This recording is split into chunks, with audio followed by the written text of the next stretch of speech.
Baik, assalamualaikum. Alhamdulillah katsiran tayyiban fi kama yuhibbu rabbuna wa yarda. Subhanallah la ilaha illallah wahdahu la syarika lah wa asyhadu anna Muhammadan abduhu wa rasuluhu sallallahu alaihi wa ala alihi wasallam.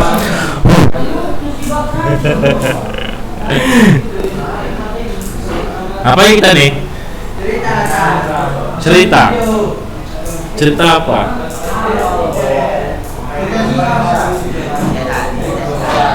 Syiah. Apaan dia?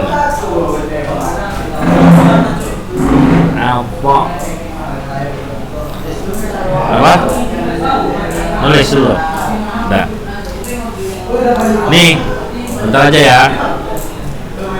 Mata, ya. Mata tajuzul istighatsah bil makhluk. Ya, bentar aja. Bentar aja. Apa tadi mana istighatsah? Mana istighatsah apa? Mana istighatsah? Minta pertolongan. Jadi kalau ada istighatsah kepada selain Allah, hukumnya syirik, ya. Tapi kita diperbolehkan beristighatsah kepada makhluk pada 3 hal. Catat. Diperbolehkan istighatsah kepada makhluk pada 3 hal.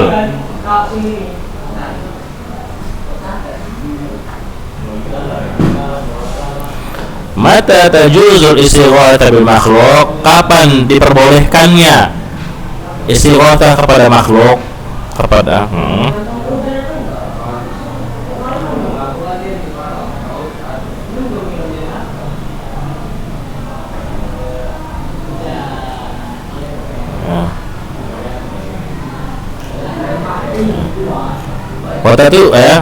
Watajuzul istighatsah bil makhluk fil asbabil zahirah al adiyah. Diperbolehkannya istighatsah pada makhluk pada sebab-sebab yang biasa, ya. Hah? Iya. Sebab-sebab yang biasa al adiyah minal umuril hissiyah, yang apa? Diperbolehkannya istighatsah kepada makhluk pada sebab-sebab yang biasa, ya, minal umuril hissiyah, yang biasa dilakukan oleh panca indera.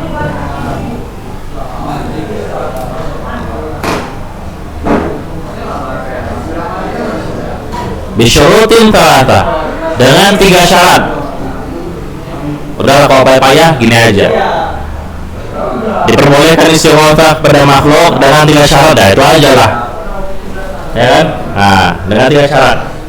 Yang pertama, ayyakuna mustaghath bi hayyan, ya. Syarat yang pertama, orang yang dimintai tolong itu dalam keadaan hidup. Itu boleh kita beristighatsah kepada orang yang masih hidup.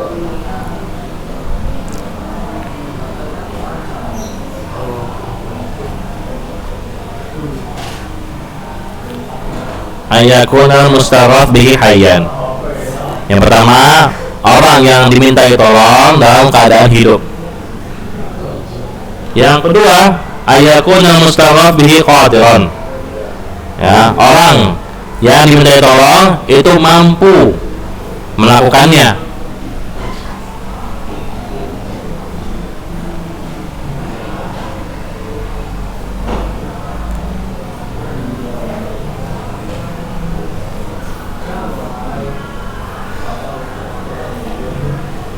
Dah. Yang ketiga, ayyakuna mustaghath bihi hadiran. Orang yang dimintai tolong itu hadir di tempat, ya, hadir di tempat.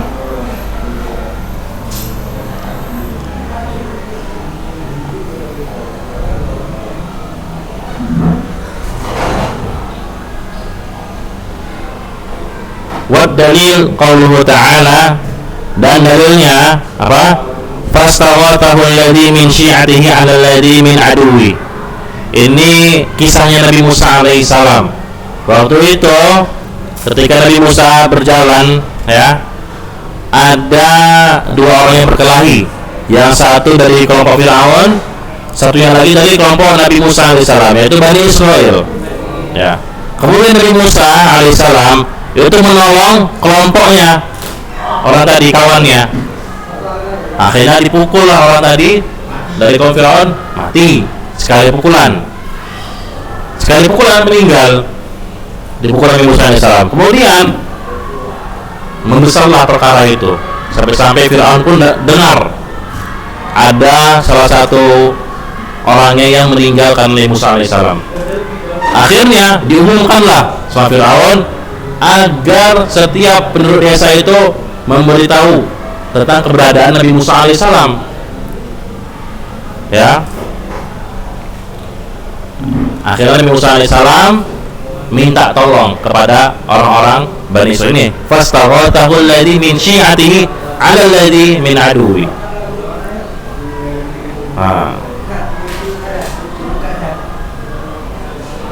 Ya. Tolong. Ya. Orang itu juga fastaghathahu. Jadi kita boleh beristighatsah. Ya, beristighatsah kepada makhluk. Tuh. Ya. Yang pertama syaratnya apa? Dia hidup. Yang kedua dia mampu. Yang ketiga dia hadir. Misalnya kita berdoa pada orang yang mati, ya boleh nggak? Ya boleh. Walaupun dia orang soleh, kita berdoa pada Nabi SAW udah meninggal. Ya Rasulullah, tolonglah perbaiki umat ini. Yang mana umat ini sekarang lagi pecah belah. Ya, ada tabligh, ada NU, ada ini. Ya Rasulullah, satukan kami semua ya Rasulullah. Padahal Rasulullah udah meninggal, nggak boleh. Itu. Ya, kedua, syarat yang kedua, dia mampu. Ya, jangan kita minta pada orang yang nggak mampu. Contohnya apa? Kita minta, anak minta Dian, turuninlah hujan nih, panas sekali. Atau kebalikannya, Dian, hentikan apa hujan ini? Mau malam mingguan ini, hujan pula lah ini. Nggak bisa, itu syirik akbar. Yang ketiga, syarat yang ketiga, orang itu hadir. Ya, hadir di tempat itu. Ya, misalnya Anda tolong orang yang ada di situ, ya kan? Ya, itu juga syirik. Beda lah pada telepon. Telepon tuh dia udah satu tempat istilahnya. Ya, tuh, boleh lah. Dan tahu ini nggak? Atha bin Yasar. Atha bin Yasar. Pernah nggak? Bukan. Atha bin Abi Robah. Atha bin Abi Robah. Tabi'in. Ya. Dia ini kalau dalam ilmu jar wa ta'dil, ilmu hadis, kan kalau dalam ilmu jar wa ta'dil kita menulis biografi ulama-ulama itu. Misalnya Abu Bakar, dia orangnya kayak mana, ciri-cirinya, tinggi, putih, mancung, ya. Umar kayak mana, Umar, ciri-cirinya kayak mana gitu. Nah itu dalam ilmu hadis ada gunanya supaya kita bisa membedakan, ya, perawi hadis. Karena Abdullah itu banyak nama Abdullah. Ada Abdullah bin Umar, ada Abdullah bin Abbas, ada Abdullah bin Mas'ud, ada Abdullah bin Amr bin Al-As. Itu gimana cara kita membedakannya? Dengan baca biografi mereka, jar wa ta'dil. Nah, Atha bin Abi Robah ini, jadi kalau misalnya ada keburukan yang diceritakan dalam itu bukan ghibah, ya, bukan ghibah. Ya. Contohnya kayak Atha bin Abi Robah, dia ini ditulis biografinya, dia ini budak berkulit hitam, ya, kaki kanannya pincang, mata sebelah rusak, itulah. Tapi ini bukan ghibah, ini sekedar jar wa ta'dil. Dalam ilmu hadis ada seperti itu. Atha bin Abi Robah. Tapi dia ini seorang ulama, ya, bahkan pemimpinnya ulama, sampai khalifah waktu itu Sulaiman bin Malik itu mengangkat dia sebagai mufti pada musim haji. Ya, antum kalau ke Mekah, kalau misalnya haji, itu ada muftinya itu. Itu kalau kita ke maktabnya ngantri itu yang mau nanya itu tampak gua ngantri keluar Mekah. Nah di zamannya Sulaiman bin Malik ya, beliau mengangkat Atok lah yang menjadi mufti pada musim haji. Nah ketika itu khalifah itu haji lah ya, haji ke Mekah. Pas mau masuk maktabnya mau nanya lah ini kan, ya biasa raja didampingi sama anak buahnya, ajudan-ajudannya gitu. Mewah lah pokoknya. Jadi orang-orang pun minggir karena raja nih, khalifah ini. Dan waktu itu khalifah langsung masuk. Terus dia mengatakan pada Atok, ya Atok, saya ingin bertanya sesuatu padamu. Ya. Kemudian Atok bilang ke dia, ya Amir Mukminin, wahai Amir Mukminin, ya, engkau ini mau nanya apa? Masalah pribadimu apa masalah kaum muslimin? Kata khalifah, masalah pribadi saya. Jawab Atok, kalau masalah pribadimu, Anda keluar, kemudian antrilah, nunggulah bersama kaum muslimin yang lain. Itu khalifah dikitukan sama Atok bin Abi Robah. Pas dia ngomong gitu, ajudannya dulu udah marah sama dia, udah pengen nih, ya kan? Kok gini, ini raja lo ini, kan bebas aja mau ngapain aja, mau masuk duluan kayak mau ngantri, mau nggak ngantri, terserah dia lah, raja kok. Yang ngangkat dia pun raja. Cuma digitukan, kalau masalah pribadimu, tunggulah di luar bersama kaum muslimin, ngantri sama mereka. Jadi kalau masalah kaum muslimin, apa? Akhirnya raja tadi pun, khalifah tadi pun nurut apa kata dia, nunggulah sama orang-orang yang lain situ. Nah. Dan ketika itu Atok bin Robah, Atok bin Abi Robah itu nggak takut, ya. Ketika menjawab pertanyaan kaum muslimin itu tenang aja, nggak ada kayak apa ya, cepatlah ini nanya nih khalifah, nggak ada gitu.